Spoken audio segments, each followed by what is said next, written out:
Stores are empty. Tourists have vanished. Once busy hotels are ghost towns. Highways that used to rumble with freight traffic, dead silence. It's not a war. It's not a recession. It's something considerably more unexpected. And it's coming from Canada. A modest but effective boycott is sucking money from US states with alarming accuracy. Sounds dramatic? It's not a theory. It's already unfolding. Exports are plummeting. Tourism is plunging. And the numbers are tough to ignore. 6 American states are on the verge, and no one's talking about it. Stick around, because what you're about to learn might change the way you envision your state's future. Number 6. Michigan. Snow crunches under your boots. Factories still hum in the distance, and at first look, Michigan seems solid, anchored by steel, motors, and that old-school Midwest grit. But listen closer. Beneath the hum is something more unnerving. A deepening quiet. It's the kind that makes business leaders hesitate. The kind that makes border towns feel ignored. The kind that has entire industries silently asking, is this merely a slowdown or the beginning of something much worse? Michigan isn't simply a neighbor to Canada, it's an economic lifeline. The state sends more exports to Canada than to any other country by a long shot. We're talking over $27 billion a year, most of it connected to vehicles, agriculture, and raw commodities. But in 2025, that flow is faltering. And no, this isn't just a seasonal decline. Canadians are consciously pulling back. A significant boycott is building across the border, fueled by mounting political tensions, trade conflicts, and national pride.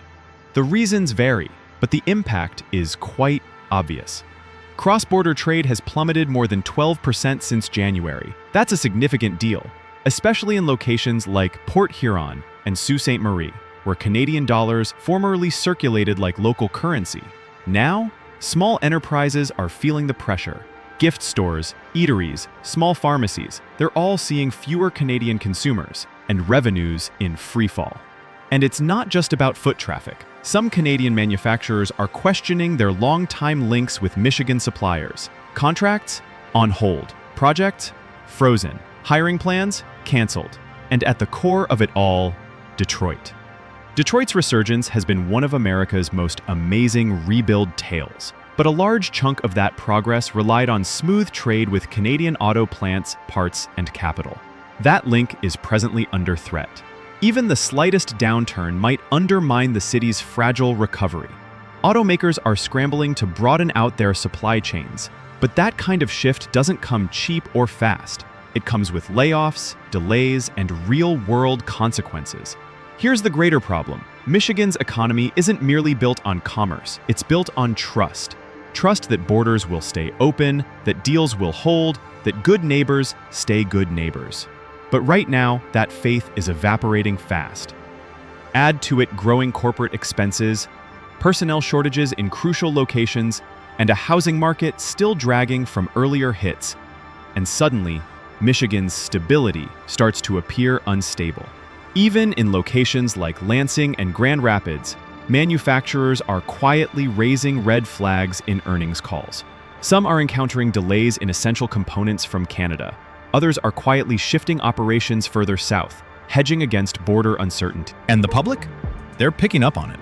In northern Michigan, where entire communities rely on Canadian fishing trips, summer rentals, and family tourism, bookings have decreased nearly 40% this year. Boat slips are empty, cottage rents are going untouched. Even gas stations on major highways are selling substantially less fuel. This isn't some overnight calamity. It's a slow-motion unraveling. Quiet, gradual, but real, and spreading. So here's the question. What if this Canadian retreat isn't a mere pause, but a permanent pivot? Michigan won't collapse tomorrow, but for a state so firmly linked to a cooling neighbor, the fractures are already starting to appear. Number 5, Arizona.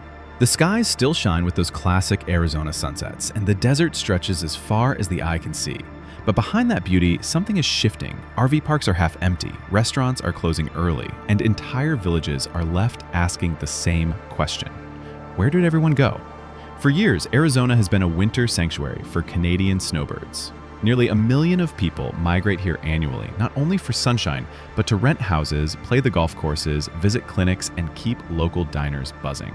Just last year, their spending surpassed an eye-watering $775 million. But this year, the image has changed dramatically.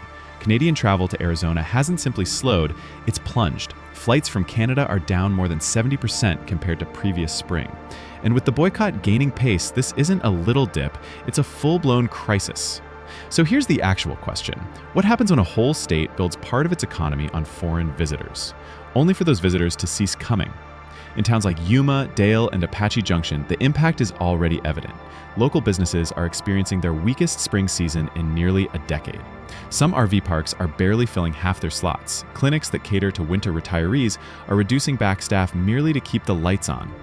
But this isn't simply about fewer tourists. It's a domino effect. Less Canadians equal less customers. Fewer customers lead to layoffs. Layoffs cut income tax revenue, consumer spending drops, and suddenly communities across Arizona are tightening their budgets.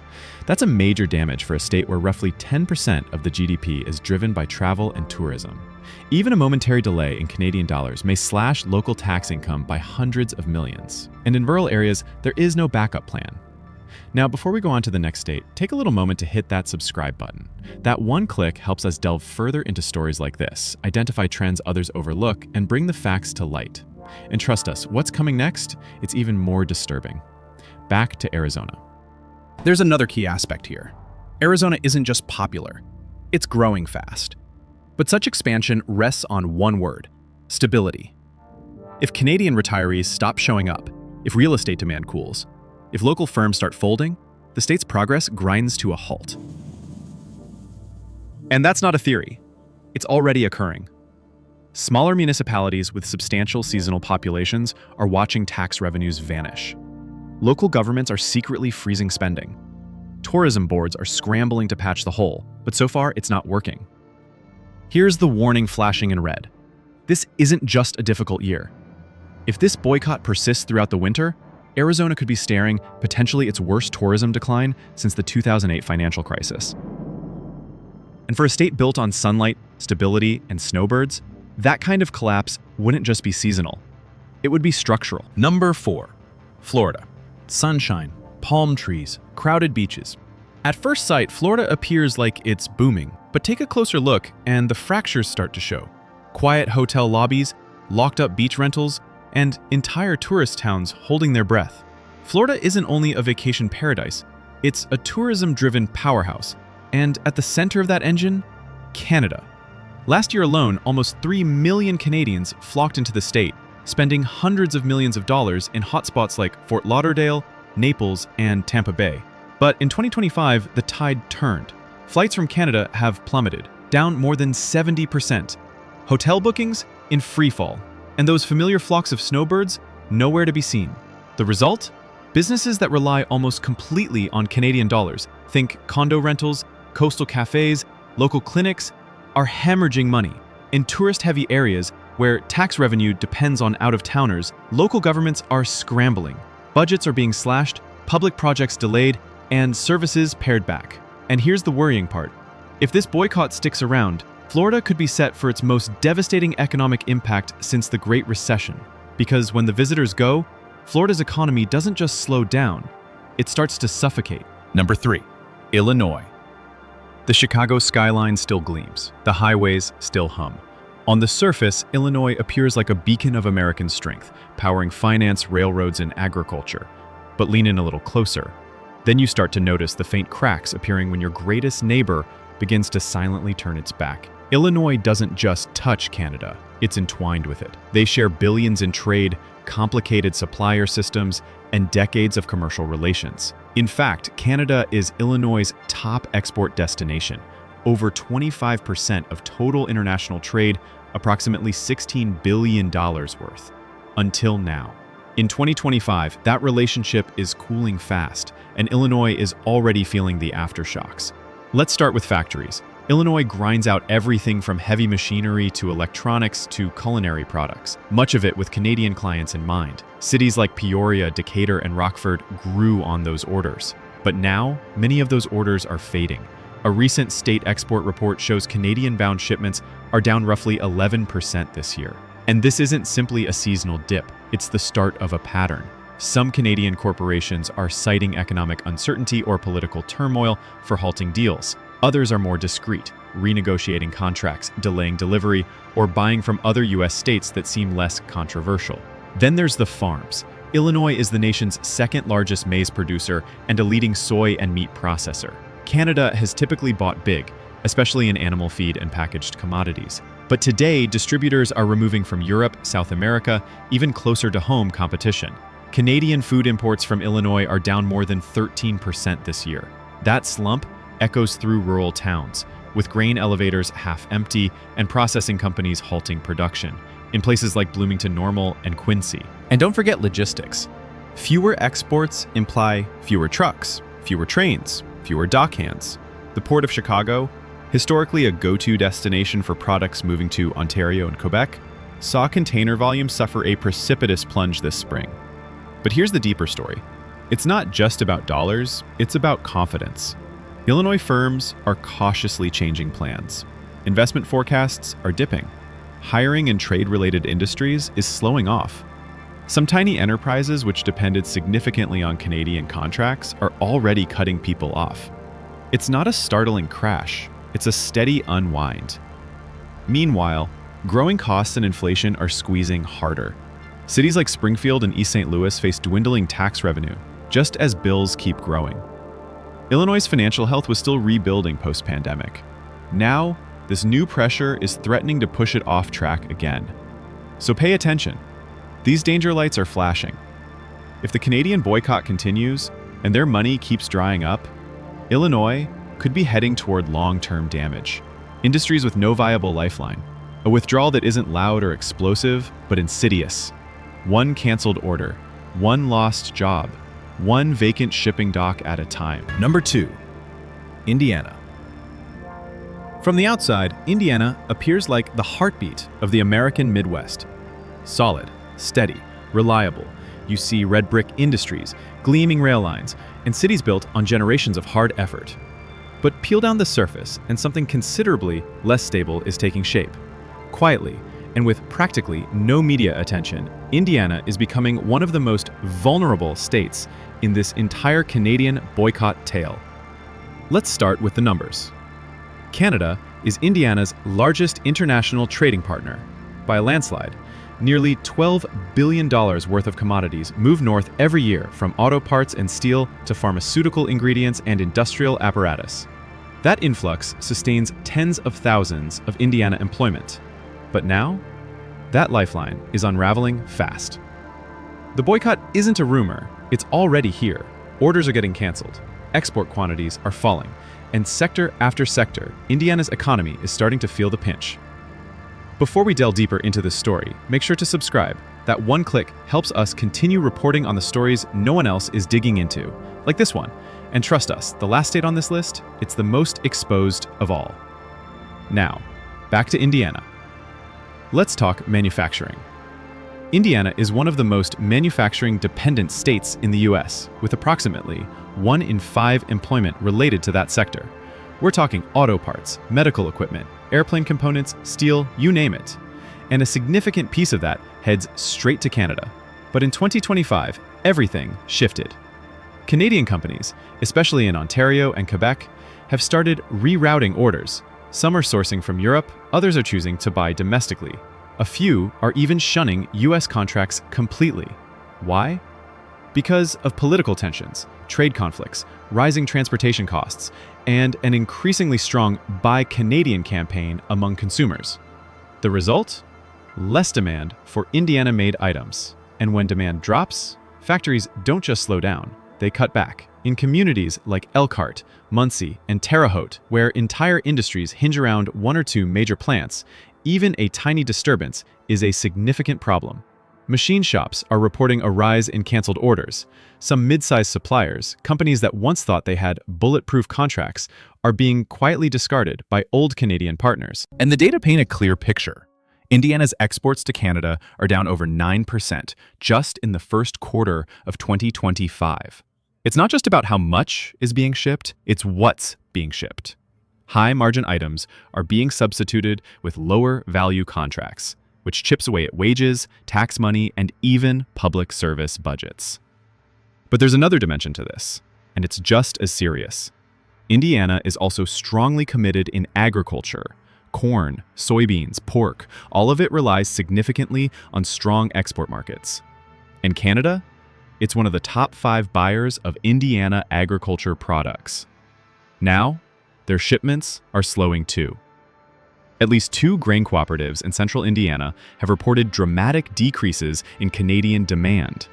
Some hog producers are now rerouting exports to Mexico, but at a big cost and a whole lot of logistical risk.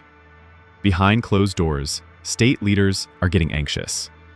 Emergency trade outreach is already beginning, quietly seeking to repair partnerships and recover Canadian trust. But that's not something you can remedy overnight, because the truth is, trust has already been weakened. So what happens next? Yes, Indiana is resilient, but it's also incredibly specialized, and that's the double-edged sword. Specialization makes it efficient and brittle. When your number one consumer steps back, even just a little, you feel it immediately. And right now, that customer isn't just stepping back, they're walking away. Number 1, Minnesota. The lakes are still. The skyline of Minneapolis mirrors perfectly on the water. On the surface, everything looks peaceful. But look closer, because beneath that calm, a storm is quietly gathering strength. Minnesota, long known for its stability, its powerhouse medical companies, thriving tech startups, rich farmland, and decades-long trade ties with Canada, is now facing a test it never expected. And the warning signs? They're already here. Here's the uncomfortable truth. Canada is Minnesota's #1 international trade partner. In just the past year, 2024 alone, over $11 billion in goods flowed between these neighbors. We're talking medical equipment, industrial tools, soybeans, wheat, pork, the backbone of the state's export economy. But in 2025, things have changed. The numbers are starting to slip, and more importantly, so is confidence. Several Canadian buyers have begun quietly scaling back. Some have walked away from contracts altogether. There hasn't been a big announcement or a headline-grabbing moment, but experts are calling it what it is: a slow-motion boycott, one driven by political tensions, economic uncertainty, and rising nationalist sentiment north of the border. And Minnesota? It's caught right in the middle. The blow is landing hardest on the state's manufacturing sector. In Rochester, Duluth, and St. Cloud, factory floors are running slower. Expansion plans are being shelved. Workers are being moved to part-time. And for small manufacturers, especially those who supply precision parts to Canadian companies, the shift feels like survival mode. And here's something most people don't realize. Minnesota's economy is export-heavy. Nearly 1 in 6 jobs here is tied to international trade. And Canada alone accounts for almost 40% of that activity. So even a modest decline, just a 10% drop in orders, can lead to layoffs, shuttered contracts, and financial uncertainty that spreads through whole communities. Farmers aren't escaping the hit either. Agricultural exports to Canada are down almost 9% this year. Grain silos are starting to back up with unsold stock. Pork producers are scrambling to find new buyers, often at a loss. And when margins are already razor thin, that kind of disruption isn't just frustrating, it's dangerous. Even the arteries of trade are clogging. The Port of Duluth, which has shipped grain and ore across the Great Lakes to Canada for generations, is seeing a slowdown. Trucks are crossing the border half full. Rail shipments are dipping. And yet, to the public, it still feels subtle, quiet. But listen closely and you'll hear it.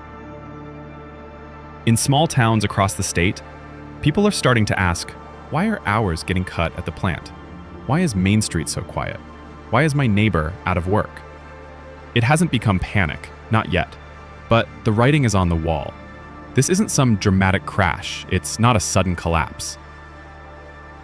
It's something worse.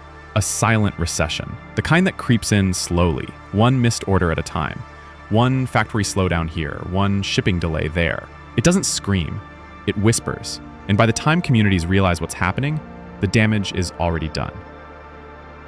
Minnesota won't fall overnight, but if this Canadian pullback deepens, if diplomatic ties continue to cool, then this quiet economic erosion could become a full-blown crisis, and no one will be able to say they didn't see it coming. If any of this hit closer to home than you expected, now's the time to act. Like, share, and subscribe, not just to support our work, but to help sound the alarm, because what's coming next might affect you and your community far more than you think.